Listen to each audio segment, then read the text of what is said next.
चलो अगला सवाल देखते हैं हम लोग। उस दिन हम 18 तक बता चुके थे, आज 19 नंबर क्वेश्चन है। इसी तरह धीरे धीरे धीरे धीरे सभी पांचों सेट बताना है हमको।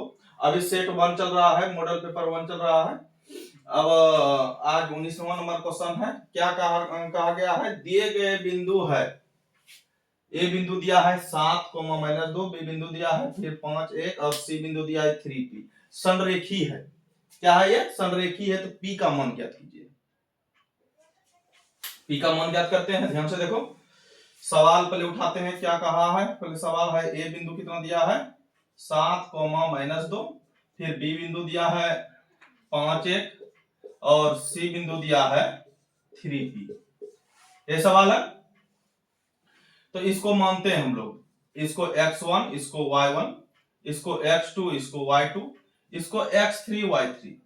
तो संरेखी मतलब सवाल ही में कह रहा है कि संरेखी है। तो बड़ा वाला सूत्र लिखते हैं हम लोग, 1/2 x1 क्या होता है 23, 31, 12, मतलब y3 माइनस y2, नहीं y2 minus y3 plus x2 into फिर y3 minus y1 plus x3 और फिर कितना बोल रहा है, फिर y1 माइनस y2 बराबर क्या आता है 0। इस सूत्र याद करने का आसान तरीका है, मतलब इसको 23 कहेंगे, इसको 31 कहेंगे, इसको 12 कहेंगे, मतलब 23, 31, 12 खाली याद रखोगे सूत्र याद हो जाएगा। ध्यान से देखो, इसमें मान बैठाते हैं 1/2 x1 का वैल्यू कितना है, x1 का वैल्यू है 7, फिर y2 का वैल्यू कितना है 1 है, माइनस y3 का वैल्यू कितना है p है, बैठा दिए मान।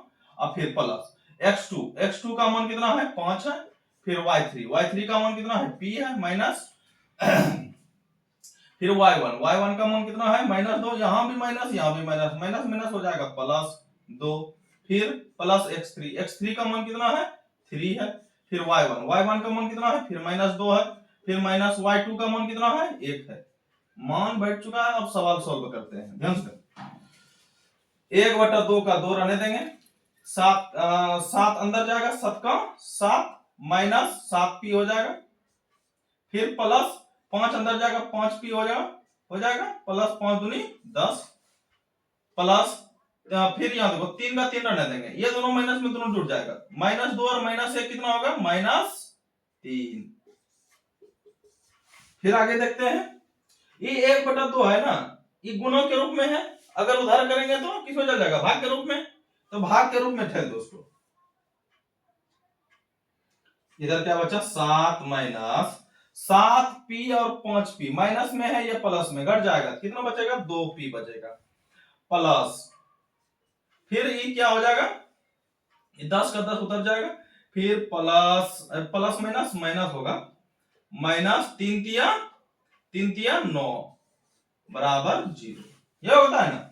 अब देखो फिर इधर सॉल्व करते हैं, पहले सॉल्व कर लेते हैं, 10 7 17 और 17 में 9 गया, कितना बचेगा 17 में 9 गया 8 बचेगा, -2p बराबर 0। उधर कर देंगे, माइनस में चल जाएगा, ये प्लस में 8 उधर जाएगा तो माइनस में चल जाएगा, तो -2p बराबर क्या होगा -8। ये खत्म हो गया, p बराबर कितना होगा 8/2, 2 चौके 8, मतलब p का मान हमारा निकल गया 4। यही आंसर है हमारा। देख लीजिए आप लोग, शॉर्ट स्क्रीन ले लीजिए, ठीक है।